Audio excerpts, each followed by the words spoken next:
লোকের দাঁড়ে দাঁড়িয়ে আমি এক একটা মেয়ে মানুষ ভিক্ষা করেছি হাত পেতে পেতে ওকে বাঁচাবার জন্য, পরকিয়া করার জন্য না।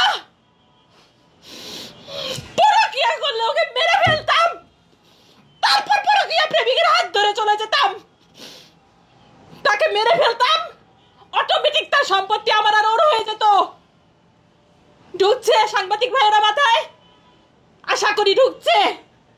ও যে বললো আমি ওকে বলেছি আমি ওকে কিডনি দেবো, তুমি আমাকে ফ্ল্যাটটা লিখে দাও। আরে বাবা, আমি তো নিজেই জানি না আমি কিডনি দিতে পারবো, আমি কিভাবে জানবো? আমি কি ডাক্তার? না আমি আল্লাহর ছোট ভাই? কোর্স করতো আত্মীয় স্বজনের থেকে টাকা পয়সা এনে দেওয়ার জন্য।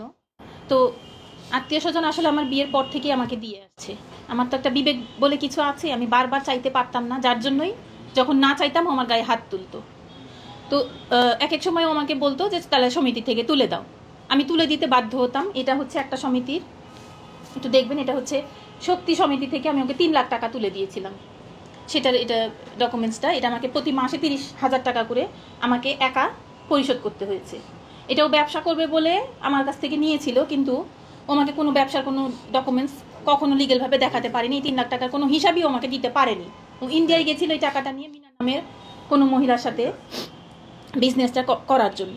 আচ্ছা, তার পরবর্তীতে আমাদের আরেকটা লোন তোলা হয়, অনেক বড় একটা লোন, বাড়িটা মর্গেজ রেখে। এটা হচ্ছে আইডিএলসি ব্যাংকের থেকে 16 লাখ টাকার একটা লোন তোলা হয়। এই দুটো লোনই আমার এখনও চলছে। আরও একটা আছে বুড়ো বাংলা থেকে আমি তুলেছিলাম, সেটা 2 লাখ টাকার একটা লোন।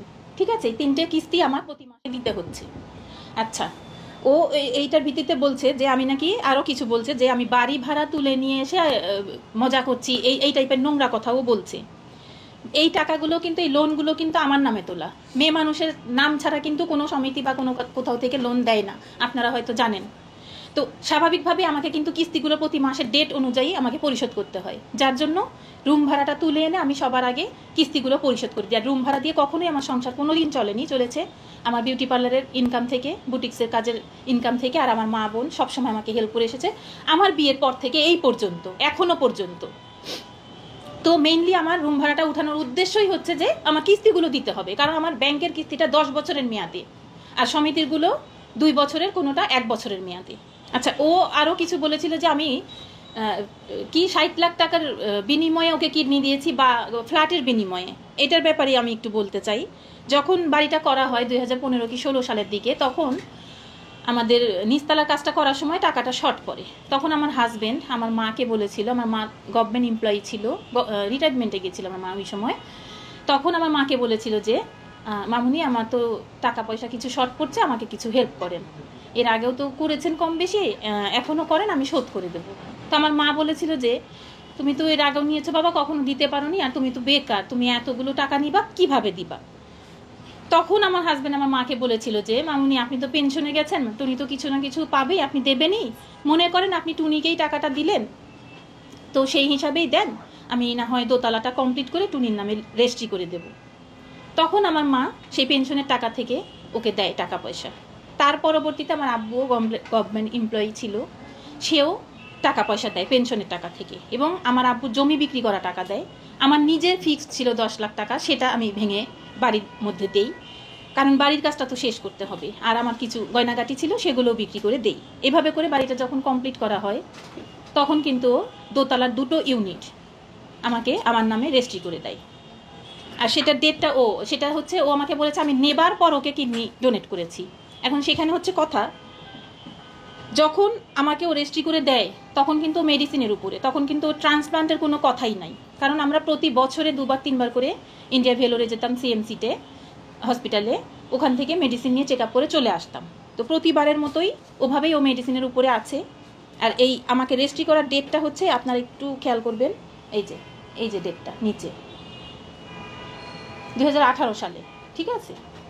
আর আমাদের কিডনি ট্রান্সপ্লান্টটা হয় কিন্তু 2019 সালের অক্টোবরে, ঠিক আছে। তো যখন ও আমাকে রেজিস্ট্রিটা করে দেয় তখন কিন্তু ট্রান্সপ্লান্টের কোনো কথাই নাই, ও কিন্তু মেডিসিনের উপরে, তখন মেডিসিনের উপরে, হ্যাঁ।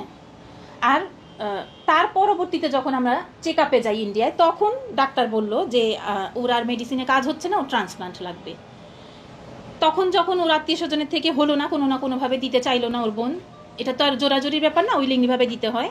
আমি নিজেও কিন্তু জানতাম না যে আমি ডোনার বা আমি ওকে দিতে পারবো, ও যে বললো আমি ওকে বলেছি আমি ওকে কিডনি দেবো, তুমি আমাকে ফ্ল্যাটটা লিখে দাও। আরে বাবা, আমি তো নিজেই জানি না আমি কিডনি দিতে পারবো, আমি কিভাবে জানবো? আমি কি ডাক্তার? না আমি আল্লাহর ছোট ভাই?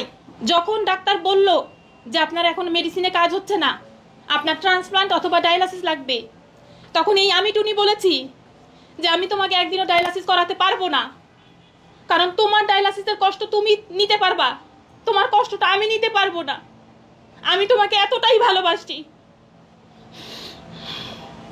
তখন আমি সিদ্ধান্ত নিয়েছি আমি তোমার ট্রান্সপ্লান্ট করাবো, আমার হাজবেন্ডের ট্রান্সপ্লান্ট করাবো।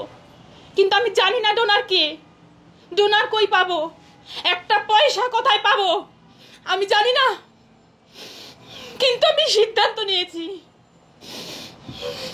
কেন নিয়েছি জানেন? শুধু ওকে ভালোবাসি অন্ধের মতো। আমার ডানে বায়ে কেউ নাই, শুধু ও।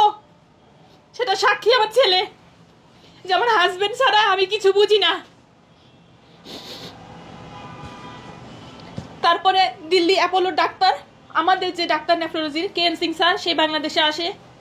আসার পর আমি কারো মাধ্যমে তার সাথে যোগাযোগ করি সমস্ত পেপারস নিয়ে মেডিকেলের।